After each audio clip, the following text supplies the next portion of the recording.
감사합니다. 우리 앞뒤 좌우로 인사하겠습니다. 메리 설날 되십시오. 설 명절을 맞이해서 원근 각처에서 오신 가족 여러분들을 환영하고 축복합니다. 또 출타하신 모든 성도들에게도 하나님의 은혜와 평강이 있기를 간절히 소망합니다. 우리 앞뒤 좌우로 한 번 더 인사하겠습니다. 하나님이 당신을 사랑하십니다.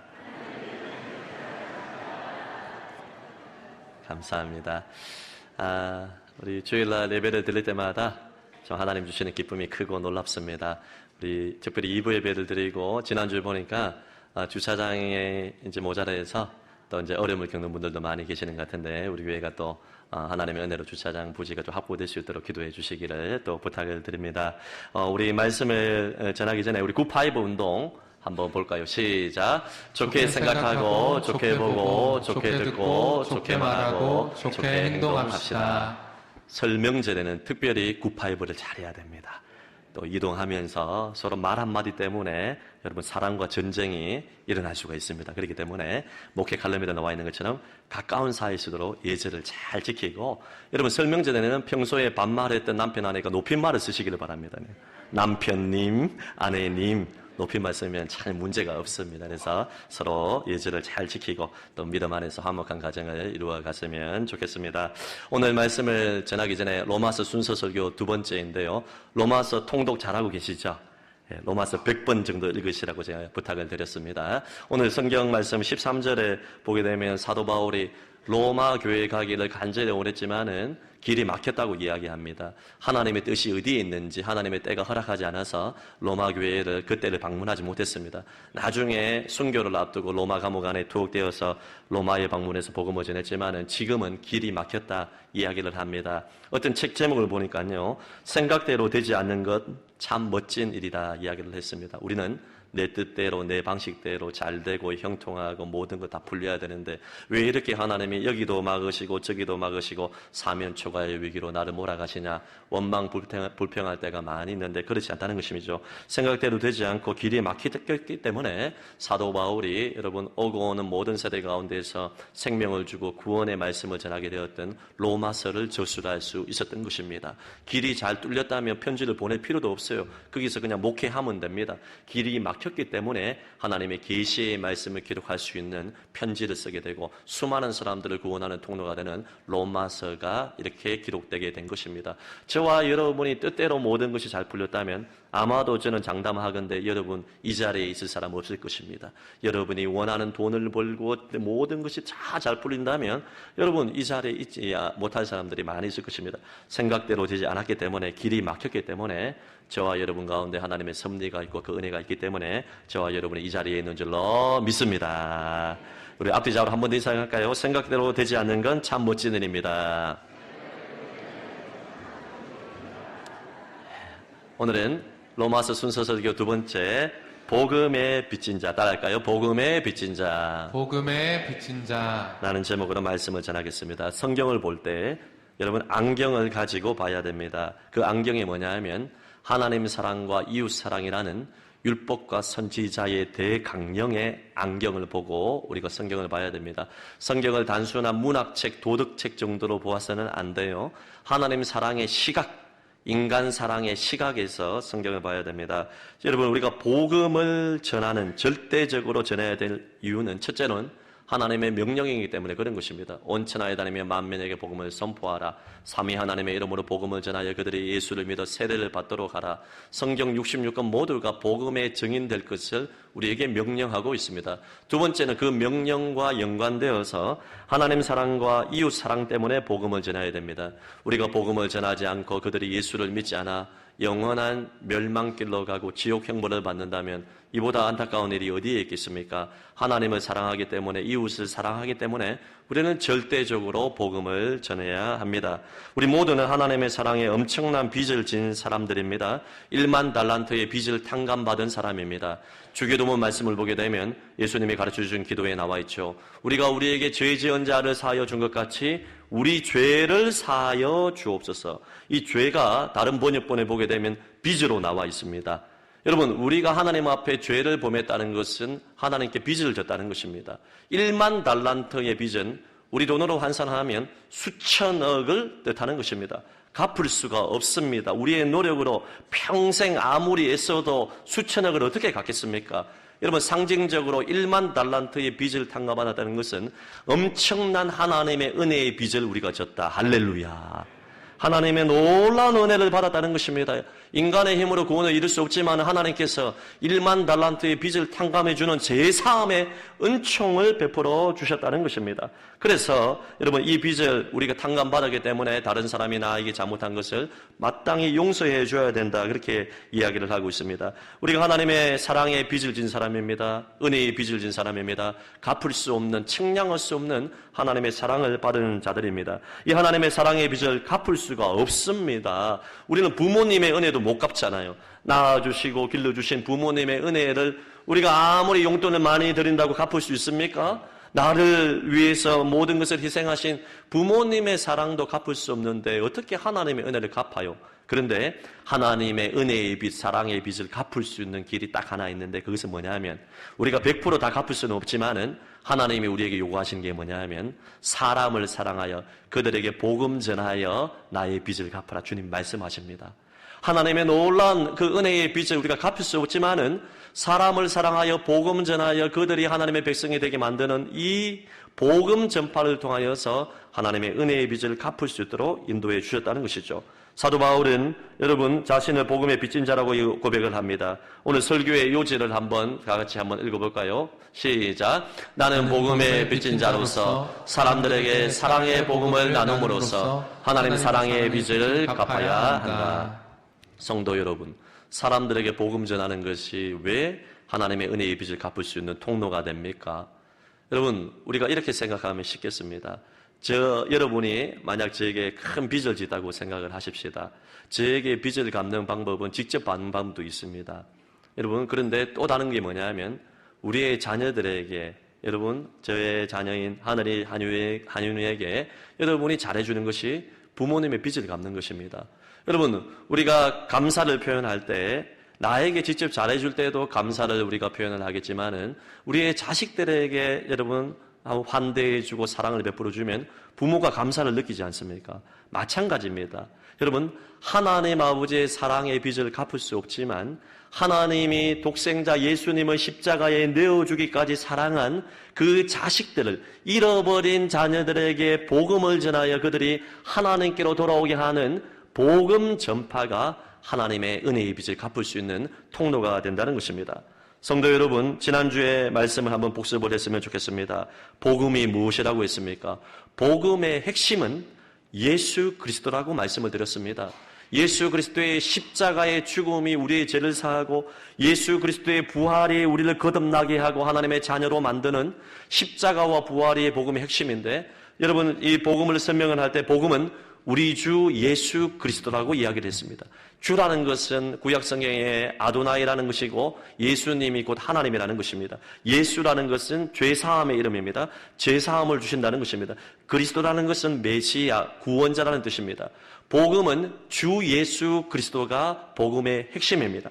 여러분, 복음이라는 것은 유앙겔리온, 좋은 소식이라고 말씀을 드렸죠. 여러분, 좋은 소식은 세 가지 의미가 있다고 했습니다. 로마 시대의 황제의 아들이 태어나는 것이 좋은 소식이었습니다. 두 번째는 무엇입니까? 전쟁의 승리 소식이 굿뉴스, 유앙겔리온, 좋은 소식입니다.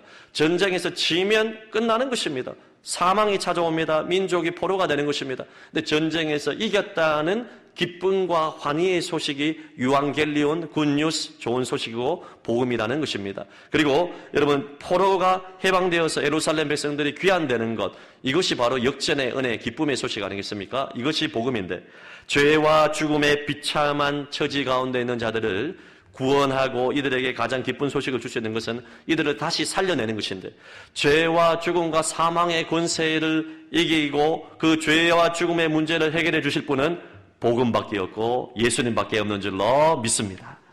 예수님밖에 없어요. 오직 예수님 외에는 천하 인간의 구원받을 이름이 우리에게 주신 일이 없습니다. 오직 복음만이 여러분 사람을 살릴 수가 있는 것입니다. 여러분 복음을 이야기할 때 다윗의 혈통으로 육신으로는 하셨다. 왕의 후손이고 인성의 측면에서도 구원자의 요건을 갖췄고 그리고 죽은 자 가운데서 부활하여 여러분 하나님의 아들로 선포되었다. 신성의 측면에서도 부활하셔서 여러분 구원자의 요건을 갖추신 분은 예수님밖에 없다고 성경은 이야기를 하고 있습니다. 그래서 다시 복습하면서 로마서 순서 설교를 하면서 제가 자주 복음에 대해서 이야기를 할 건데 우리가 특별히 기억해야 될 것은 첫 번째 따라하겠습니다. 복음의 능력. 복음의 능력. 띄워주시겠습니다. 복음의 능력입니다. 복음은 예수 그리스도라고 말씀을 드렸습니다. 여러분 죄와 죽음의 문제를 복음만이 해결해 줄 수 있습니다. 그리고 죄와 죽음의 문제뿐만 아니라 우리의 삶의 모든 영역에서 우리는 복음과 동행함으로 말미암아 삶에서 승리를 누릴 수가 있는 것입니다. 여러분 예수를 믿음에도 불구하고 마음이 간장종제와 같은 사람들이 있습니다. 마음에 여러분 다른 사람을 향하여서 조금만 상처를 받으면 마음 문을 열지 않은 사람들이 있습니다. 늘 걱정, 염려, 근심, 짜증으로 사람들이 많이 있습니다. 왜입니까? 우리 삶 가운데 복음과 동행하지 않기 때문에 그런 것입니다. 나의 옛사람은 죽고 여러분 주로 예수 그리스도로 말미암아 부활의 능력으로 날마다 살아가야 되는데 예수 그리스도의 복음의 능력이 우리 삶 가운데 역사하지 않기 때문에 그런 것입니다.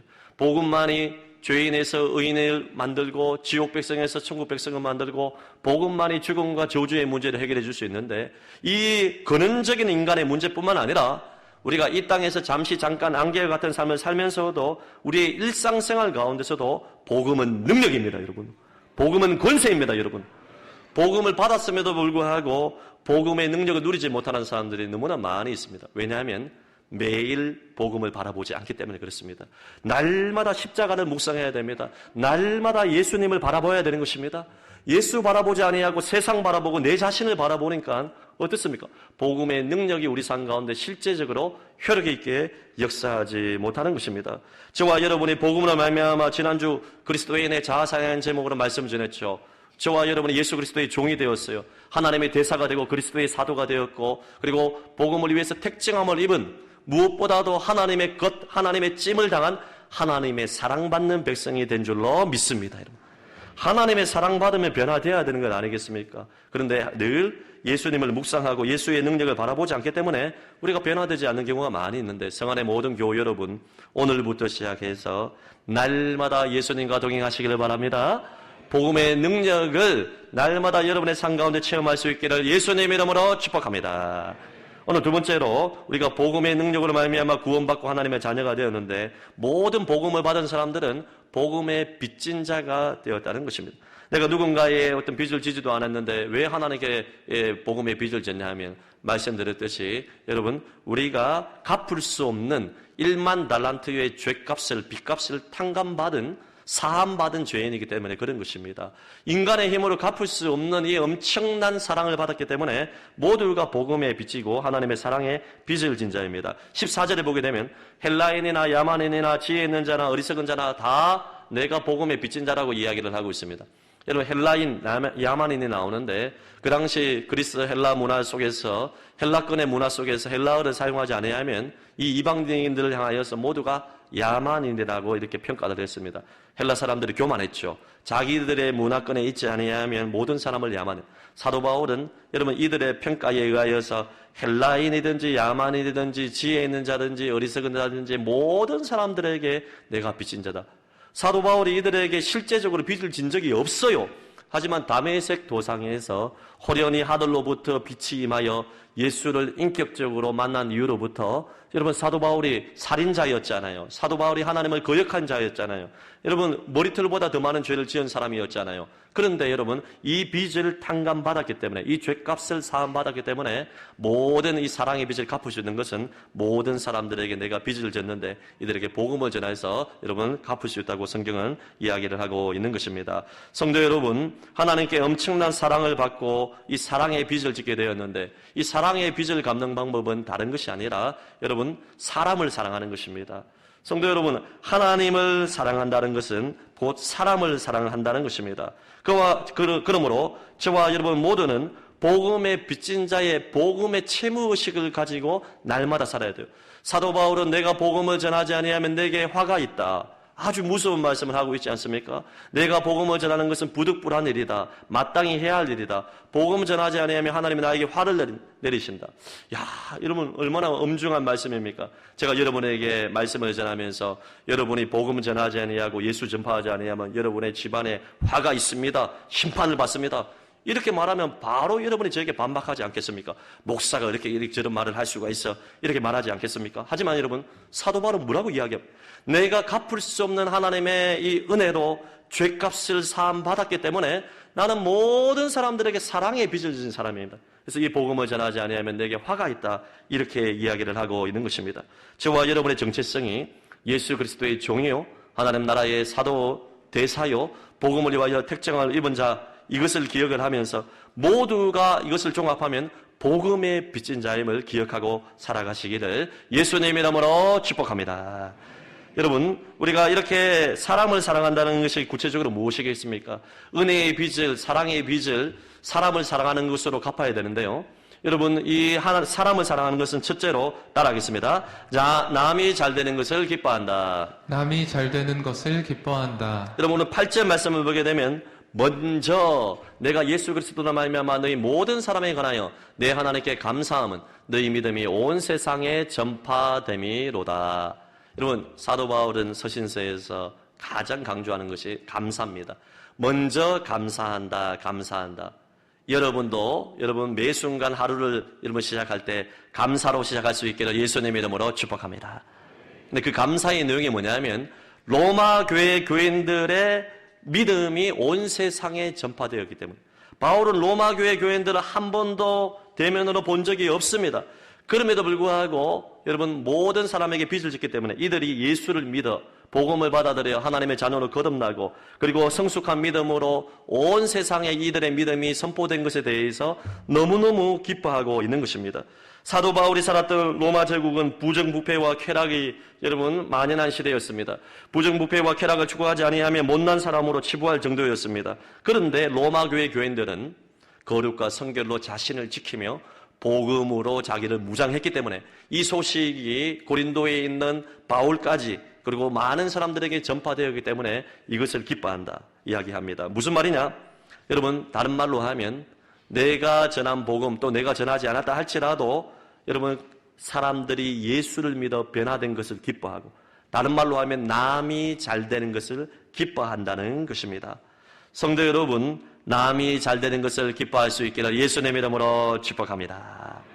여러분, 어제도 우리 담임으로 간 우리 교회 부교육자로 있다가 담임으로 간 우리 박대서 목사님이 저한테 인사를 하러 와가지고 이제 믿음의 교제를 나누고 이런저런 이야기를 나누는데 너무너무 기쁘더라고요. 교회에 하나님께서 새 가족을 보내주시고 성도들의 칭찬을 받으면서 교회가 안정이 되고 좋은 소식들이 많이 나와서 제가 기쁘더라고요. 박대선 목사가 어떤 측면에서 보면 남 아닙니까 저한테는?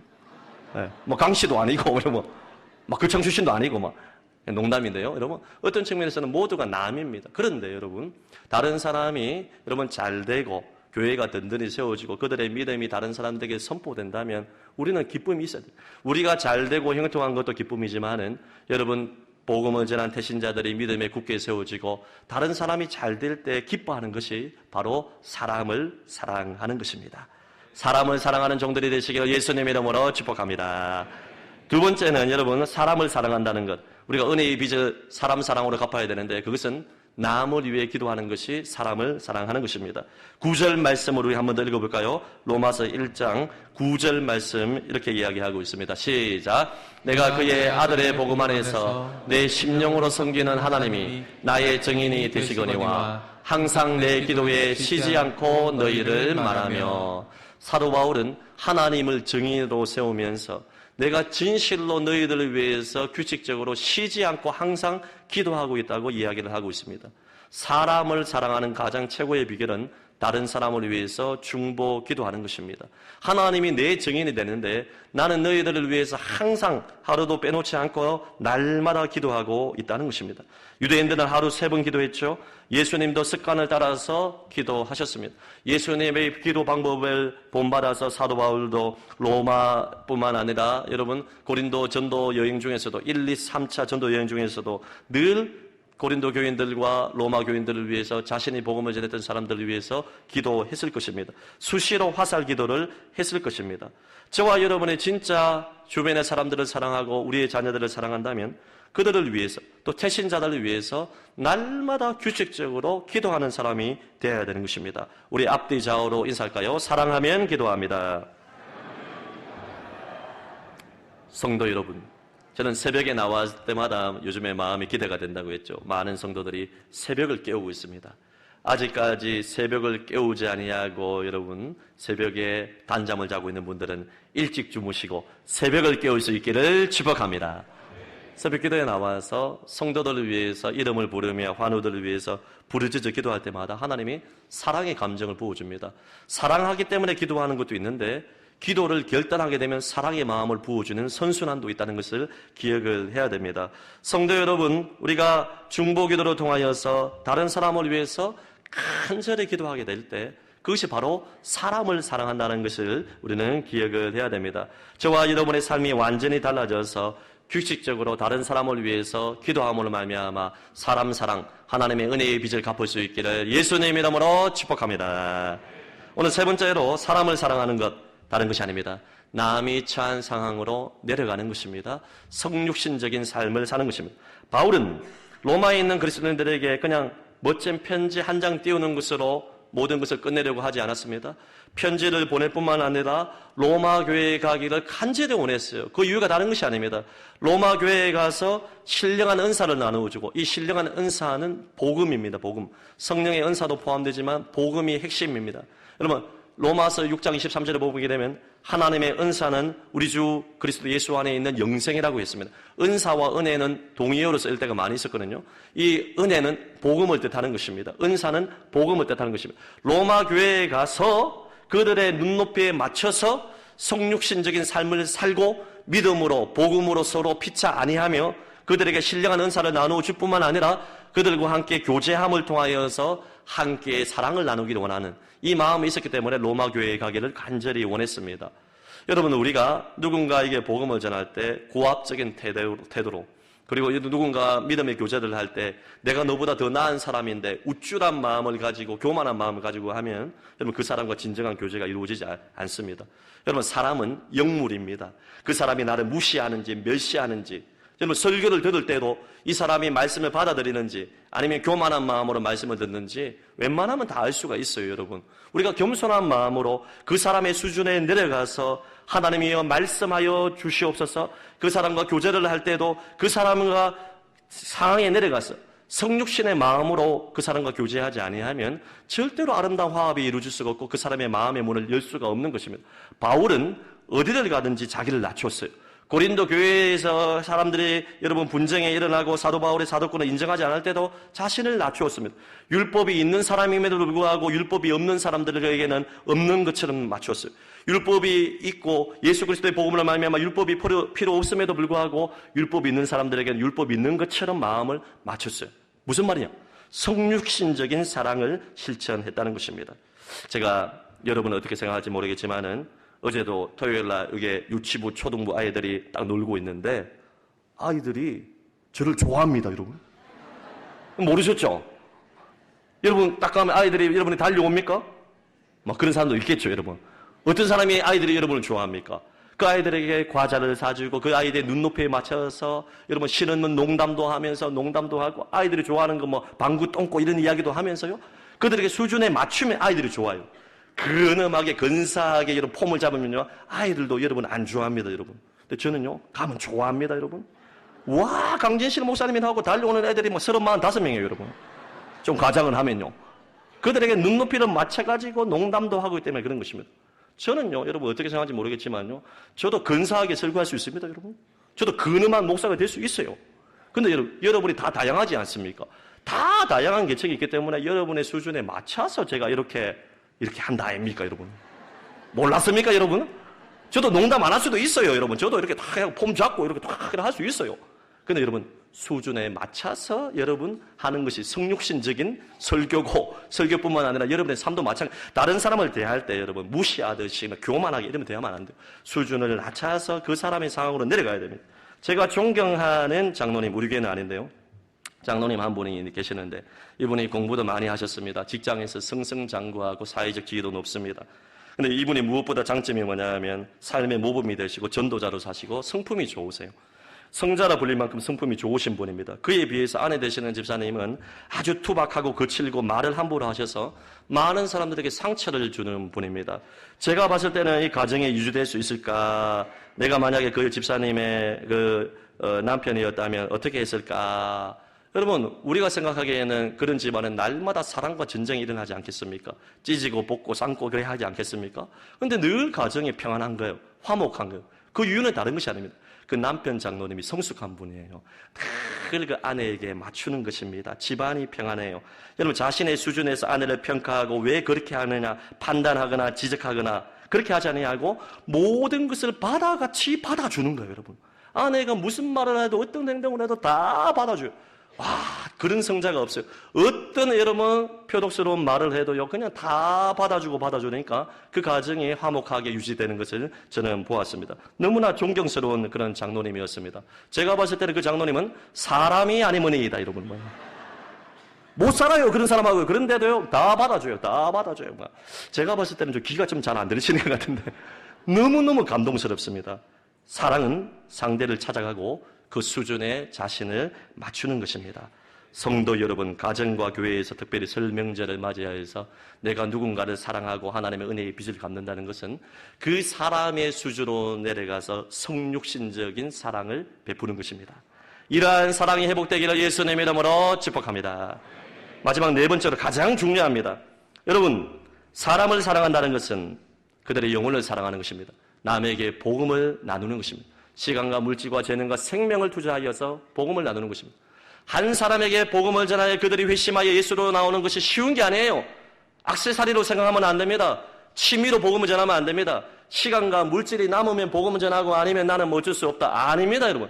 한 사람을 살리는 것이 절대적인 하나님의 명령이요, 사람 사랑의 실천이기 때문에 한 사람의 영혼을 살리기 위해서 우리는 시간과 물질을 투자하여 우리의 모든 걸 다 바쳐야 돼요. 금요 성령 집회의 말씀을 나눈 것처럼 여러분, 사도 바울의 고백을 보십시오.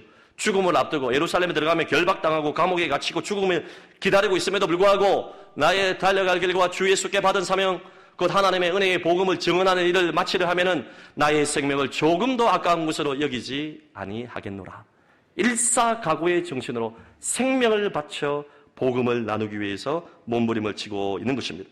여러분, 시장, 가게, 커피숍, 헬스장, 취미생활, 사모임, 누구를 만나는지 간에 복음을 나누고 그들을 주님의 교회로 초청하기 위해서 몸부림을 치시기를 바랍니다. 나는 로마에 있는 너희들에게도 복음을 전하기 원한다. 헬라인, 야마인, 지혜 있는 자, 없는 자, 누구든지 간에 남녀노소, 빈부귀층과 상관없이 모든 사람에게 빚을 졌기 때문에 나는 복음을 전하기 원한다. 이 사도 바울의 심정이 우리 안에 있어야 되는 것입니다.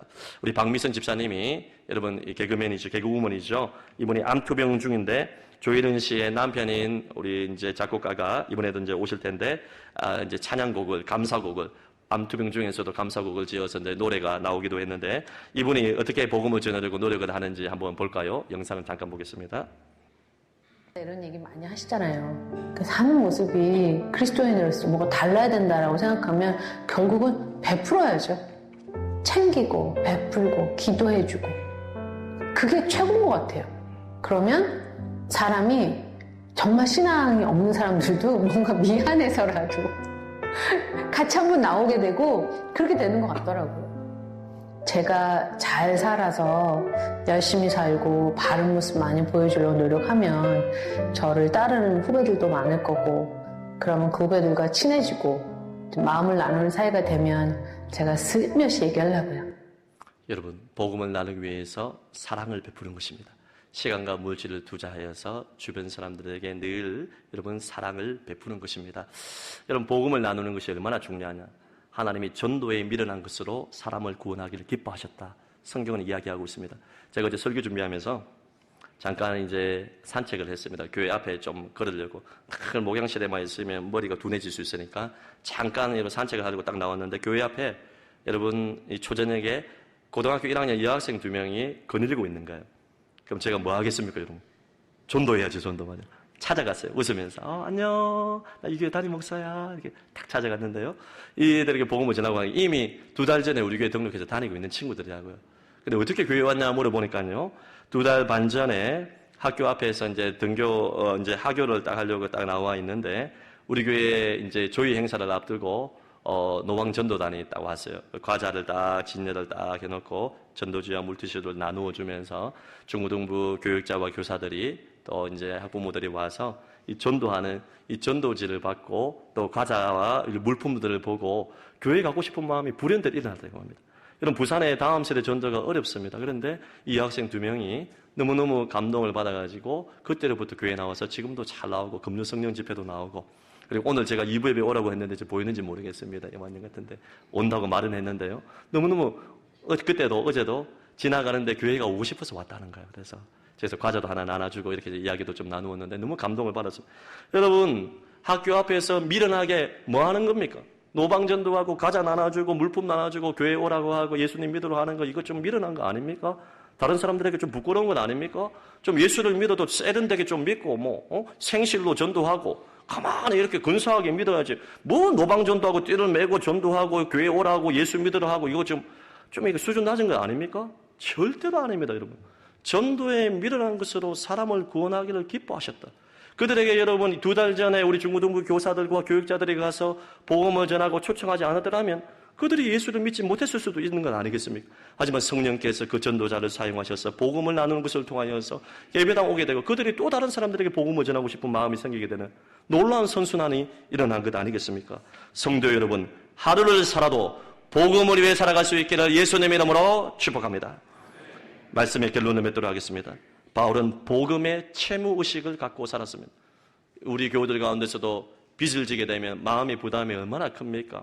저도 신방을 하고 상담을 하고 하면서 이 빚진 자들의 마음의 심정이 너무너무 고통스럽지 않습니까? 저와 여러분은 복음의 채무의식을 가지고 살아야 됩니다. 여러분 열왕기하 6장에 보게 되면 나병 환자들이 북이스라엘의 수도인 사마리아가 아람 군대에 의해서 여러분 이 둘러싸여서 아사 작전으로 말미암아 굶어 죽어가고 있었습니다. 얼마나 고통스러우냐 하면 이 성 밖을 모두 아람 군대가 지키고 있으니까요. 몇 달이 지나고 나니까 먹을 것이 없어서 그의 아들을 삶아 먹을 정도로 비참한 이러한 상황이 생기게 되었습니다. 그때 나병 환자들이 어차피 성 안에 있어도 죽고 성 밖에 나가서 아람 군대에게 가도 죽을 건데 혹시나 모르니까 아람 군대에 가서 우리가 빌어보자 이야기를 했어요. 그래서 이제 성 밖을 뛰쳐나갔는데 어찌된 일인지 아람 군사들이 하나님의 천둥 번개 같은 소리를 듣고 군대가 쳐들어온다는 소식을 잘못 듣고 여러분 음식물과 모든 물품들을 다 내버려 두고 혼비백산해서 도망갔습니다. 그래서 이번 나병 환자 4명이 다 가보니까요 먹을 게 많은 거예요. 막 고기들도 많고 여러 물품들이 많아서 며칠 동안 흥청망청 다 먹고 마시고 이렇게 평안을 누렸는데 가만히 생각해 보니까 그 중에 한 사람이 이야기를 합니다.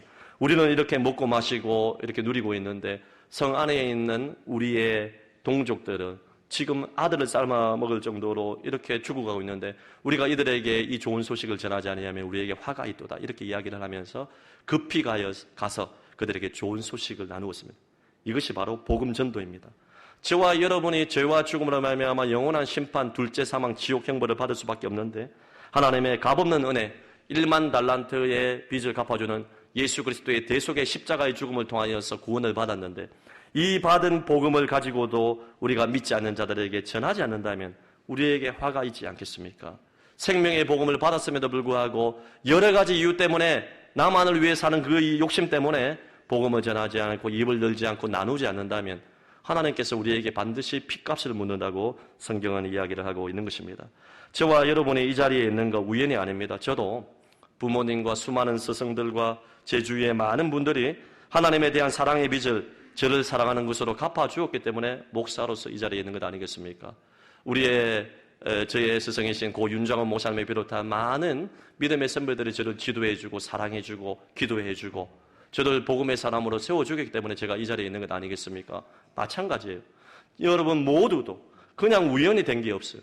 하나님의 이 사랑의 빚을 주변의 사람들이 여러분에게 복음을 전하고 기도해주고 사랑과 성김을 베풀어 주었기 때문에 여러분이 예수 믿고 하나님의 백성이 되고 믿음의 건속이 되고 그리스도의 종이 되고 하나님의 대사가 되어 이 자리에 있는 것 아니겠습니까?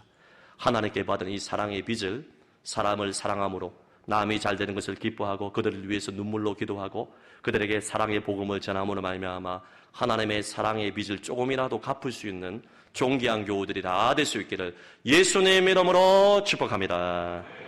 들은 말씀 기억하며 우리 손뼉치며 찬양할까요? 온 세상을 위하여 나